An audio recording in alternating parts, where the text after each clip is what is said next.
Hello, everybody. It's time already for this Wednesday class. And today it will be all about photosynthesis. So this is a little bit a difficult lesson. So it would be nice to pay attention to this because it's one of the more complicated things, let's say. Um, But before we start with the class of today, I have a very important announcement to make, and I already put it in Canvas. It seems that the date of the final exam has been changed, so they rescheduled it. It used to be on the 7th of December, and they changed it to the 2nd of December, so 5 days earlier. I do not really know the exact reason of the change. Don't really know, but I think it's good news because in fact this means that you have one more free weekend. So you finish the weekend before on Friday, so it means that you have one weekend less to study. In fact, of course, you have to start a little bit earlier, but I think I see it positive. So that's the important thing. So really try to write this down, because if you get confused and you start studying too late, yeah, it might be bad, of course. So the most important thing is that you are aware of this. I put it in the announcements of Canvas. I will tell you again, but make sure that you don't forget this, okay? So let's start with the class. Just to write a message. Okay, so let's start with our presentation. I'm going to use the presentation of PowerPoint that I have because this one is a little bit more complete. In fact, the information on Canvas is very limited, so that's why I think it's good. But before I start with the presentation, of course, look always at my background, okay? Because today it's going to be about photosynthesis, and photosynthesis is nothing else than one of the most important processes, if not the most important process of all biology and of all life. In fact, if it would not be for photosynthesis, we would not be here. There would even not be life on the planet if it was not for photosynthesis. So it is important that we go a little bit in detail of this process, that you really understand how it works. Another interesting aspect about photosynthesis is that, in fact, it's such a complicated, yeah, it's somehow complicated process that took nature billions of years to develop. And it got only improved. And in fact, we are able to do artificial photosynthesis, but really not as efficiently as natural photosynthesis. So there has been scientists that have been working on this to see how we can do photosynthesis on an artificial level, because of course it would solve a lot of the problems that we have with the carbon dioxide levels in our atmosphere, but it's not really implemented because plants are still doing this way better than humans can ever do artificially. So in fact, the best solution for climate change and for the rising carbon dioxide levels is just planting trees, and not this kind of chemical, not chemical, artificial trees, what we have been hearing of in the last years. So what is photosynthesis? The word says it itself. It's photo. Photo refers to light. Basically, we refer to sunlight. That's photo. Photo is the light. And synthesis is you're going to synthesize something, you're going to build something. So basically what you're building is glucose, and glucose is the building block for everything. So the glucose of photosynthesis is what makes the leaves, it's what makes the trees, it is what makes the strawberries, the pineapples, the avocados, the nuts, everything you can think of in nature that is made by organic matter is in plants, of course, and certain algae is made by photosynthesis. And not only that, it is the prime food source for all other life on planet Earth. Think about us, we are the heterotrophic organisms, and we use what is made by photosynthesis for our survival. So everything we eat, but really everything we eat, is indirectly coming from photosynthesis. It doesn't matter if you eat cereal, if you eat vegetables, or even if you eat meat. All of that is indirectly the result of photosynthesis. So what happens? Basically, you have carbon dioxide and water that goes in, and this is thanks to the plant and the sunlight that hits the plant, converted into oxygen and sugars, basically glucose. And with the glucose, you can make everything you want. So that's the big principle. So let me start now with the presentation to go over the processes that we have.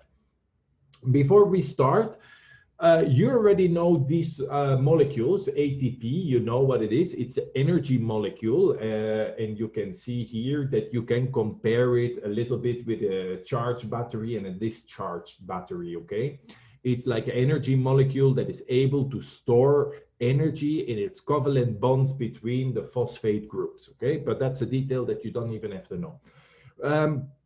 What you do have to know is that we have another molecule which we call electron carriers, and one of those is NADPH. And what are electron carriers doing? These are very, very important molecules that are able to capture electrons in order to release them later on.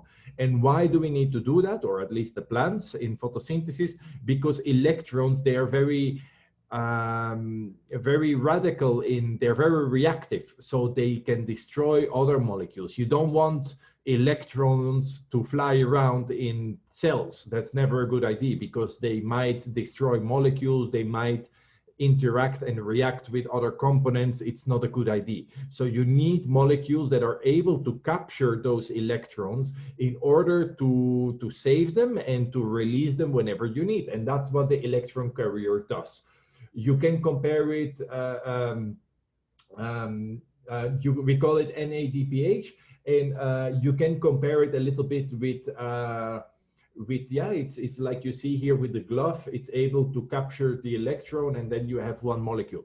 So in fact, the difference between ATP is that ATP is a little bit the battery, and I would compare the electron carriers more with the wires. You know, you have to see it a little bit more as electric wire. It has energy in it, but it's really not as much energy storage molecule as ATP is. It's more like a molecule that helps to transform energy from one to another, or to transport energy, okay?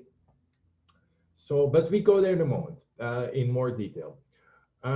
So I already said what photosynthesis is. You can see on this slide, it's water and carbon dioxide going in, the sunlight converted, and what you get is the production of glucose and oxygen. So where is this process of photosynthesis happening? It's happening in single cell organisms, but the most common that we all know of, it's of course leaves of the plants and trees. And if you look here, you see a leaf, and you zoom in, and this is how the leaf looks like, okay? And the leaf is made of different kinds of cells. And so you have the epidermis cells is like a protective cell, but in the middle of the leaf, you have the mesophyll cells, okay? This is in fact the real cells of the leaf. And if we look into those mesophyll cells, you go here, this is one mesophyll cell, and you can see all those structures in one plant cell. And all those structures, we know them because we have seen that already.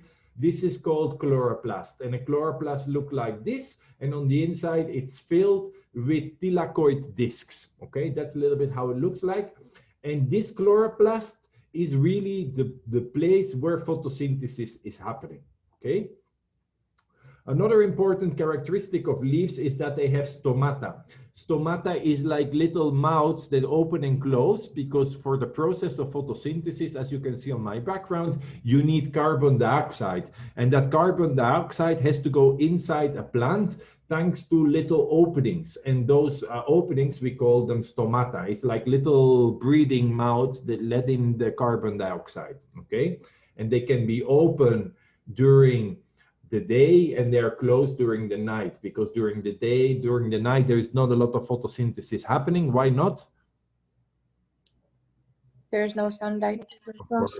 There is no sun, and without the sun, photosynthesis is not happening. So in fact, the production of oxygen happens mainly during the day, okay? I have a question. Yes. What happens in countries like Russia, where it's like or they have larger days or like longer nights? You know what happens, Ana Pao?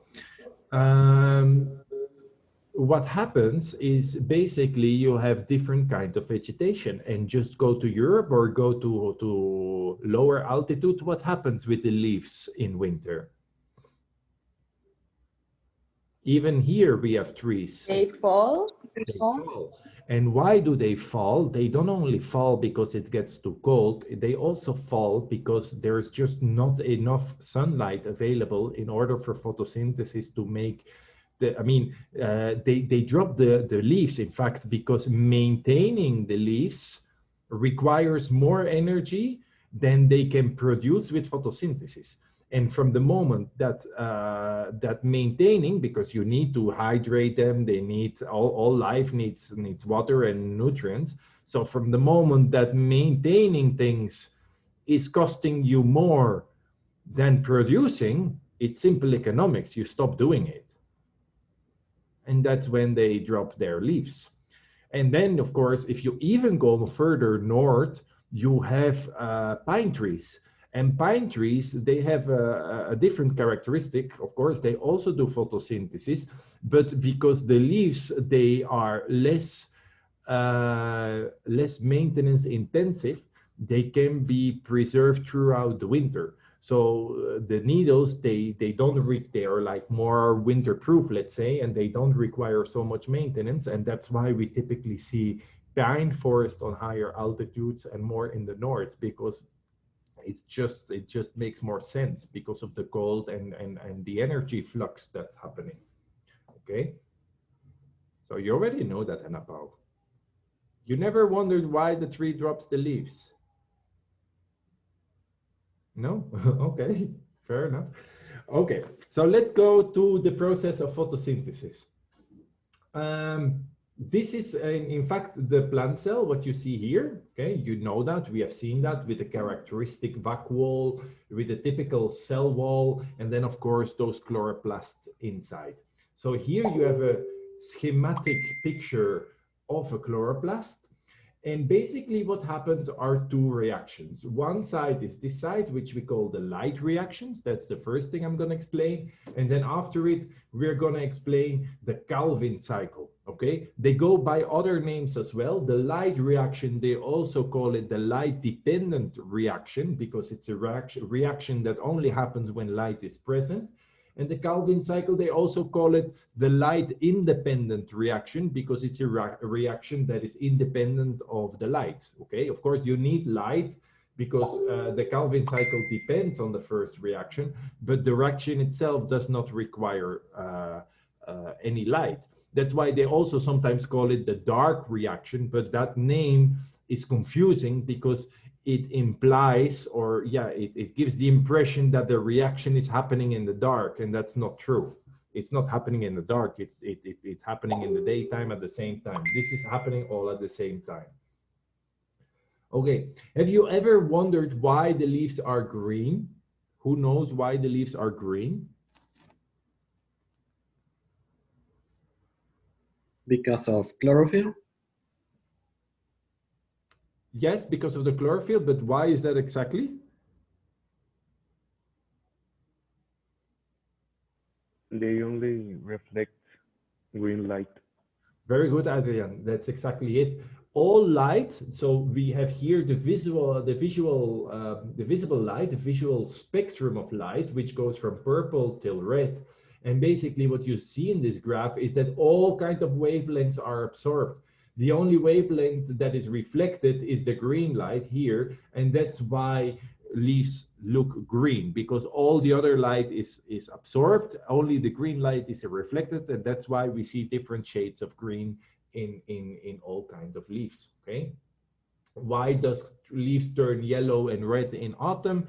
Because when the leaves, they will fall, the first pigment molecule, the chlorophyll, is destroyed, which causes the pigmentation of the leaves to go away, and then they change color. Okay, So guys, what we're going to do now, I'm going to make it big because I want to make some notations. So we are going to explain first step. The lesson of today is basically two steps. Light reactions, this part, I will explain first. Second part, Calvin cycle, okay? So let's go to this light reaction and pay attention because it's a little bit complicated. No, it's not complicated, but it's complicated because you're not used to this kind of things. It's always complicated when you're not used to it. And it will come back in chemistry and bio in university. You will see it again. So let me quickly share well that I can make some notes. So there we are. La plumita. There we go. Okay. So we are inside the chloroplast. So make sure that you understand what we are looking at. This is a chloroplast. The chloroplast is made out of all those this kind of discs. Yeah. This is what we call the thylakoid disc. And what you're looking at here down is one thylakoid disc. Okay, the membrane of one of those discs. So this is basically what you're looking at. This square is basically that. That's what you're looking at. Okay, so this is the first part of photosynthesis, and let me explain what happens. So light energy, basically sunlight from the sun, is illuminating the leaf, okay? And that sunlight is absorbed by a protein, this kind of protein, okay? The protein of photosystem 2, and this is what we call the typical chlorophyll protein. It's what makes the leaf green. This is chlorophyll, okay? And what is the chlorophyll doing? Chlorophyll has a... Teacher, I have a question. Go ahead. Are you using your cursor? The thing is that I just see the image. I'm not seeing a cursor. We can see what you are drawing. You don't see the like, no, we don't see what you're pointing out. We just see the image. Okay, let me try again. Thanks for telling me. Now, can you see this? The screen is not shared. Okay, que menso yo. Can you see this? Yeah. Okay. Yes. I'm just making a mess now of the slide, but it's fine. Okay, so I was explaining that there is light energy coming from the sun. It's hitting the chlorophyll protein, and this protein has a very interesting characteristic, okay? What it does, it's able to absorb the sunlight, and it uses this energy of the light to split water into its two atoms, which is two H plus atoms and half O2, because in fact it's one single O atom that is formed. Because it's not stable, it really immediately fuses into O2. That's why it says a half, but basically you need two water molecules to form one O2, of course, because there's only one O in each water. But that's a detail, not that important. Anyway, water is split into its two atoms. What happens when you split any atom in any molecule in its atoms? Electrons are released. Okay, they are liberated. The electrons that are liberated when water is split in its two atoms, they are absorbed by this chlorophyll molecule. Okay, and what it does, the chlorophyll molecule gives the electron energy, and it pushes it here inside an electron transport chain. Okay, an electron transport chain is nothing else than a combination of membrane proteins. In fact, there are three of them: 1, 2, and 3. Okay, so the chlorophyll receives the electron and it pushes the electron into the electron transport chain. And what happens is that the electron has, thanks to the light energy, high energy, and it goes through the electron transport chain and it goes to lower energy. Okay, from one proton to the other one, it goes to lower energy. Okay, but the energy is not lost. The energy is used to pump H plus atoms inside the membrane. Okay, so basically the more electrons you push through the electron transport chain, the more H plus ions are pumped into the intercellular membrane of the thylakoid space. Okay, so basically what you get is an accumulation of H plus atoms here on the inside. Okay, then the electron reaches the last protein and it goes to another chlorophyll molecule, and the same thing happens. Light is absorbed by the protein. The electron goes to higher energy thanks to the light, and it's pushed in another electron transport chain, 1, 2, and 3. And again, this electron goes from high energy to lower energy. But this time, the energy is not used to pump H+ atoms inside the membrane. It is used to form NADPH, okay? This is an electron carrier. It's a molecule that is able, so NADPH, it is able to capture the electron, and together with the H+ atom, it forms NADPH, okay? And that's important. We will see that in the second part, okay? Story is not finished, but at least we don't have the dangerous electrons flowing in the cell anymore. So that's solved now, because the electron is now nicely captured in the NADPH. That's a very good thing. But the story is not finished, because I said that here we have this accumulation of H+ atoms, of H+ water atoms, hydrogen atoms. Well, you all know that if you have a high concentration here and a low concentration there, we have seen that in cellular transport, basically you have automatic transport. It does not require energy. Even it's so big difference of concentration that this energy of the flux of the H+ through a protein called ATP synthase can be used to produce ATP. How does that happen? You have ADP forms, is combined with a phosphate thanks to the flux of H+, okay? The detail is a bit more complicated, but basically you can compare it, and let me show that to you. You can compare it with a generator. So basically what is the ATP synthase is you have high concentration of H+ here on the top, okay? That's basically what's happening. And this creates pressure. It creates a gradient. This gradient goes to lower concentration, like here there is a little H+, okay? And the fact of having a lot here and a little there, it makes a rotor spin. And that's what the ATP synthase is all about. It's like generating electricity, but it's not generating electricity, it's generating ATP. That's a little bit the comparison of how ATP is formed, okay? So that's a little bit a comparison of how this process works, okay? It's not water that is flowing through, it's H+ that is flowing through, but the idea is the same. ATP synthase is like a generator producing ATP, okay?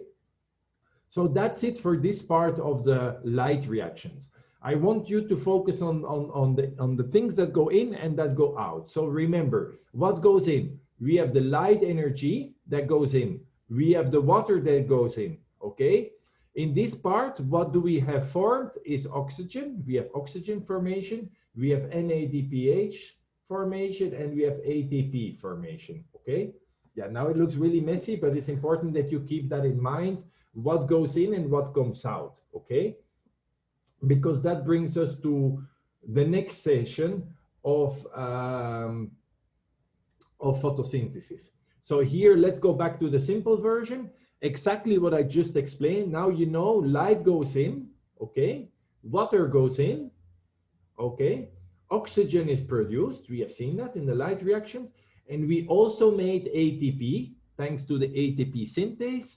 And we also made NADPH, thanks to the electrons that were captured on the end of the electron transport chain, okay? And this is important because this ATP and this NADPH that we got out of the light reaction will now go into the Calvin cycle. And that's what we're going to see now. So the Calvin cycle is basically the cycle how sugar, to be more exact, glucose is produced. So ATP goes in, NADPH goes in, and CO2 goes in, and this is what we get out of it. And now let's see how that works, okay? It's a little bit more mathematical, but it's maybe even easier, I don't know. You decide. Let's go to this Calvin cycle to explain that, okay? So we're here in the same thing. Here you again have the schematical representation. We are talking about two things. This is the part we have already seen. H2O goes in, light goes in, oxygen goes out, ATP and NADPH are produced. That's what we already have seen in the light reaction. Now we go to the Calvin cycle. So that's more in detail here. This is all the Calvin cycle. So now we look to this part, okay? So CO2 goes in. Yeah, here it's not visible on top, but here the CO2 goes in, ATP goes in, NADPH go in, and we form glucose, okay? So pay attention. What do we have? We have 3 molecules of CO2. 3 molecules of CO2 have 3 carbon atoms in total, okay? Everybody agrees? Okay, that's simple. 3. So I'm gonna write that. Here we have a molecule called ribulose bisphosphate, but I have 3 of them, and ribulose bisphosphate is a more complicated molecule because it has 1, 2, 3, 4, 5 carbon atoms. So how many carbon atoms are there in total if I have 3 of them? 15. 15, of course. So here I have 15 carbon molecules, okay? And this is the 2 things that we start our cycle with. I start here, but it's a cycle, you know, things go in and things go out, but it's a cycle. So this is the easiest way to explain it, okay? So these 2 things go in, and what do I get? I get PGA, okay? PGA is, you don't have to know the name, it's phosphorglyceraldehyde. You don't have to know that, but it's PGA. But anyway, what do you see in PGA? It's like 1, 2, 3 carbons has this molecule, okay? But I have 6 of them. So how many carbons are there in total? 18. 18. Yeah, okay. You get it? It's difficult to write like this, but I hope you can see it's an 8. Yeah, it looks like an 8. And you see that, okay? 15 plus 3. I mean, I really need another thing to write. 15 plus 3 becomes 18, okay? So I have 3 times 1, 3 times 5 gives me the same as 6 times 3, okay? 18.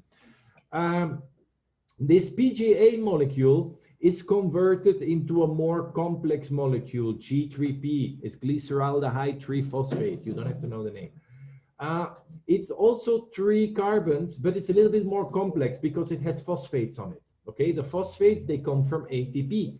And that's why we need to invest ATP. Okay, ATP here. And I also need some electrons to make it happen. So I also need NADPH. Where are these molecules coming from? Where is the ATP and the NADPH coming from? From the light reaction. Very good. It's coming from the light reaction. So I have PGA. It's transformed thanks to the energy in a more complex molecule, which we call G3P, and I have 6 of them, okay? Pay attention because I have 6 of them, 6 times 3, so I'm still at 18 right here, okay? My 8 is not working, but it represents 18. So what happens here is something special is happening. One G3P says, I want to leave the cycle, okay? See, if 3 carbons are going to leave the cycle, good for them. I stay with only 5, okay? So if 3 of them leave the cycle, 18 minus 3, I of course end up with again 15 right here, okay? Why is this G3P leaving the cycle? Because this G3P, this one here, is the building block of making glucose.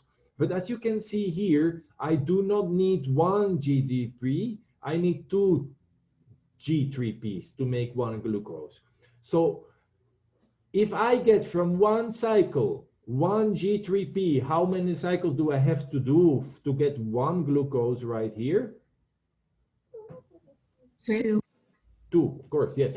I need to do the cycle twice to make 1 glucose, okay? Because out of 1 cycle, I only get 1 G3P, okay? So that's what happens with the G3P that is leaving the cycle, okay? And that's good because basically you see here what comes in, 3 carbons come in and 3 carbons go out. That's good. So my reaction is in balance. It can continue forever. If there would be 4 carbons going out, then something is wrong because then the reaction would stop. It cannot take forever. So it's important that what goes in comes out. It has to be equal. Otherwise it doesn't work. So I end up with 15 carbons still. I end up with 5 molecules of G3P. And this G3P, I want to convert it again. I want to recycle that to ribulose bisphosphate, okay? But here I have 5 molecules of 3 carbon, and I want to convert it into 3 molecules of 5 carbons.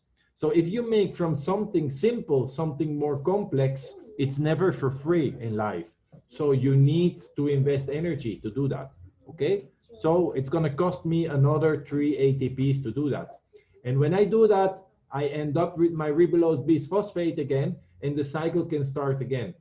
So where is this one coming from, guys? These 3 carbons, where are they coming from? This one right here. From the atmosphere? From the atmosphere, very good. This is what the plant breathes in through its stomach, okay? This one, what comes out, what is it? This glucose. Energy or how? It's not energy anymore, it's glucose. But what's the use of that glucose? B6H12O6. Yeah, but what's the use of the glucose, guys? Food for the plant? You know? No, the plant doesn't need food. The plant needs water and some minerals and stuff. Why is the plant making glucose? To have energy. No. To create. It says there, like in the graphic, it says that it creates sugar. Yes, but That then becomes, I don't know what. what's the point of making sugar? For cellular respiration? Yeah, okay, we need sugar for cellular respiration. That's the class of tomorrow. But why is plants making glucose, guys? Come on, that's For it. the other organisms to be able to receive that energy. Yes, yeah, it's all not wrong. It's true, but the plant makes glucose because the plant grows. The plant produces pineapples. The plant produces strawberry. The plant produces nuts. The plant. That's why it makes glucose to reproduce, to make seeds, to grow. Okay, and of course, what Isabella says, it's very true. It's that glucose that we eat. It doesn't matter if you eat cereal or avena or broccoli or whatever, all of it is made thanks to the Calvin cycle. Everything you eat is made thanks to the Calvin cycle, even meat indirectly, of course, because the cow eats the plants, of course. Okay, that's what we are producing. That's what plants do. Plants do. They produce glucose. Okay, guys, is this clear? This cycle. Let me go back to the summary to show you the summary. Where are you? Here you are, here. Okay, let's go back to the summary. So light reactions, H2O goes in, light goes in, oxygen is produced, ATP was produced, and NADPH is produced, okay? The Calvin cycle is the one that produced the glucose, okay? The glucose that goes to the strawberries, that goes to the trunk, that goes to the growth, that goes to whatever plants make, okay? And the CO2 goes in as well, okay? And our waste products, of course, they're not really waste products because they're all the time recycled in this cycle here. They go back to the light reactions, okay? So it's important that you understand where it all comes from. This water, where is it coming from? Rain. Rain, and when you water plants. Yeah, of course, it's what the plants absorb through their roots, okay? This oxygen, where is it coming from? The light reaction. Yes, but what is the source of the oxygen? The water. The water, very good. Yeah, the oxygen in our atmosphere is coming from water, thanks to photosynthesis. Almost all of it, okay? This CO2, where is it coming from? The atmosphere. Very good. And then I'm going to ask you again, what's the point of producing glucose? For the plant to reproduce and grow. Exactly, to produce fruits, everything. Very good, Ana Sofia, you understood. So in fact, it's really not that complicated if you take the two reactions together.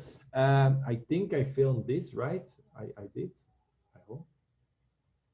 Ah, yes, I'm filming it. That's good. So you can review it if you don't fully understand. But this is basically everything I wanted to show for today because it's already complicated enough. Let me quickly see if we can go into more detail. No, this is everything. Okay. There are some other reactions here. Of course, I'm going to share this with you, but these are things you don't have to know. It makes it, there is some other reactions that can happen in the C4 plants and the CAM plants, but that's not what we're going to do. It's already complicated enough. I would like you just out of this presentation, what I think it's important is that you understand this summary picture. This is super important exam, everything, because this summarizes everything, okay? In the exam, I will not ask you, I will not ask you all the details of all those processes. I love this. This is really cool, but this is more university stuff. If you go to university, if you like cell biology and biology, you have to know the name of each little protein, each little molecule, each little byproduct and everything, but it's not for us, not yet, okay? That's for university. If you're going into science, of course, then you know what you can expect.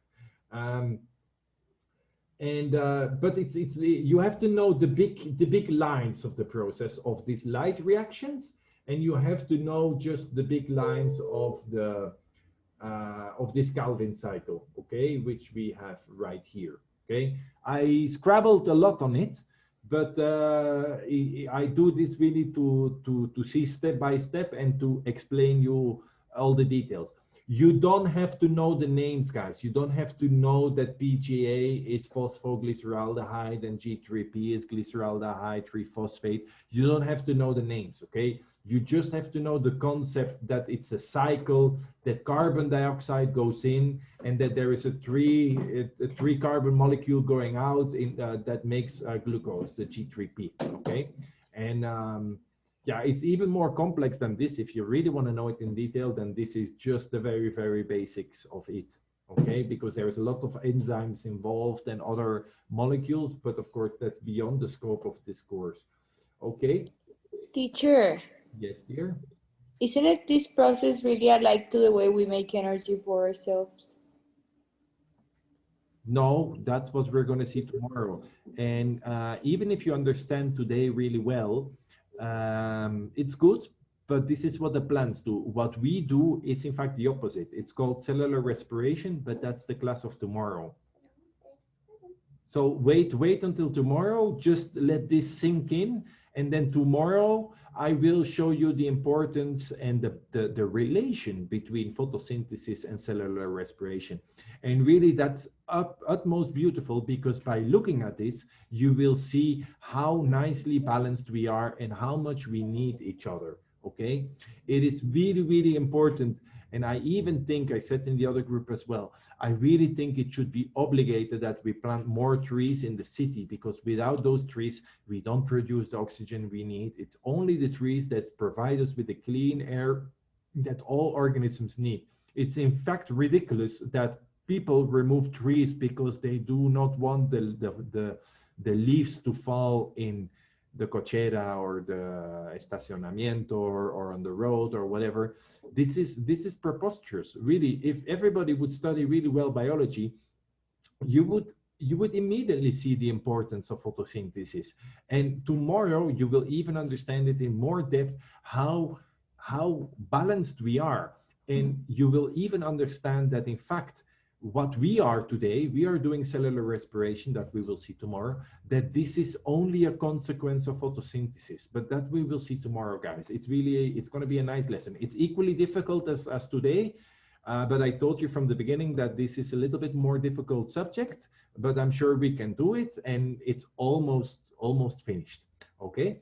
So yeah, we see each other tomorrow.